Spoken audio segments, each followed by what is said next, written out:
নমস্কার বন্ধুরা, আমি দেবাশিস ট্রি লাভার্স চ্যানেলে আপনাদেরকে স্বাগত। বন্ধুরা, আজ আমি আপনাদের সঙ্গে যে বিষয়টা নিয়ে আলোচনা করব সেটি হলো লজ্জাবতী গাছের চারা আপনারা কিভাবে তৈরি করবেন। খুব সহজ পদ্ধতি বন্ধুরা, আপনারা সামান্য পদ্ধতি অবলম্বন করেই কিন্তু এই চারা তৈরি করতে পারবেন। আপনারা দেখতে পাচ্ছেন আমার এই টবটির মধ্যে অসংখ্য চারা তৈরি হয়েছে। এখানে বন্ধুরা সাদা কালারের এবং গোলাপি কালারের দু রকমের গাছ আমার কাছে রয়েছে, কিন্তু এখানে বীজ থেকে চারা তৈরি করা হচ্ছে, তাই এর মধ্যে কোন কালারটি রয়েছে সেটি বলতে পারবো না। কিন্তু কীভাবে যে চারা তৈরি করা যাবে এত সহজভাবে সেটি আপনাদেরকে বলবো, এবং আপনারা সেই পদ্ধতিকে অবলম্বন করে কিন্তু অসংখ্যভাবে চারা তৈরি করতে পারবেন।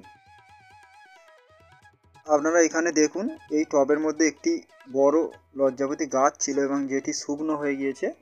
ওই শুকনো গাছটিতে কিন্তু অসংখ্য দানা ছিল, সেই দানাগুলোকে আমরা ছাড়িয়ে নিয়েছি, সেটি দেখাবো, এবং যার ফলে সেই দানা থেকে আমরা এই চারা তৈরি করেছি।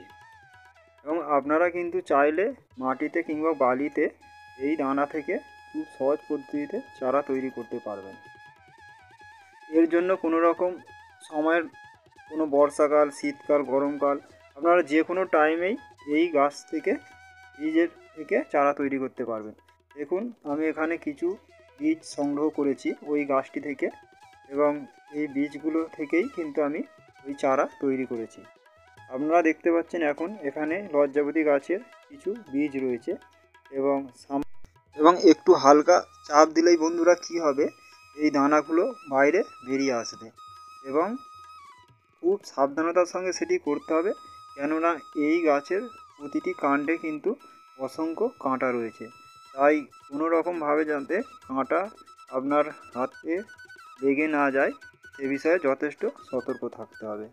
এবং ওই দানাগুলো আমি ছাড়িয়ে নিয়েছি, আপনারা দেখতে পাচ্ছেন। বন্ধুরা, এখন আপনারা এই বীজগুলো থেকে কিন্তু সহজেই চারা তৈরি করতে পারবেন। তার জন্য আপনাদের প্রয়োজন হবে হালকা ঝুরঝুরে মাটি কিংবা ভার্মি কম্পোস্ট কিংবা লাল বালি।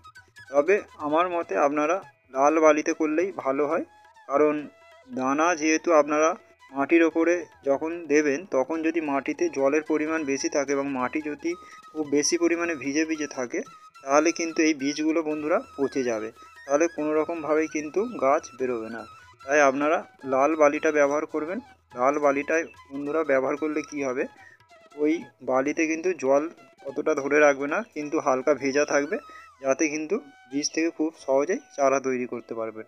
আর আপনারা নিতে পারেন ভার্মি কম্পোস্ট। ভার্মি কম্পোস্টেও খুব সহজভাবে কিন্তু চারা তৈরি হয়ে যাবে, কোনো রকম বীজের ক্ষতি হবে না।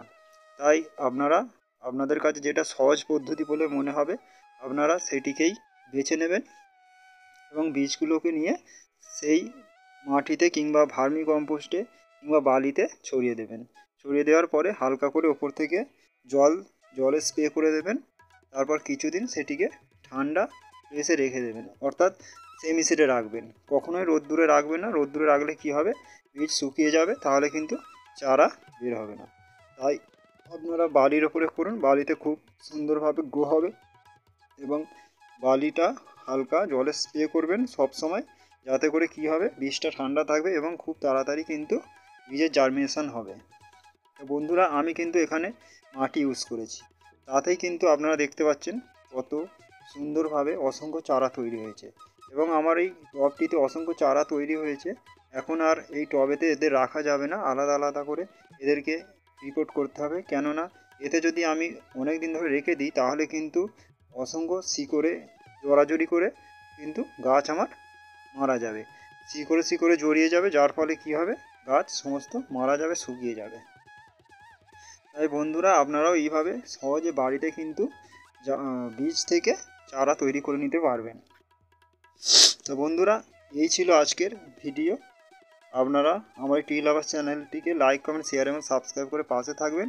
এতক্ষণ ট্রি লাভার্স চ্যানেলের সঙ্গে থাকার জন্য আপনাদেরকে অসংখ্য ধন্যবাদ।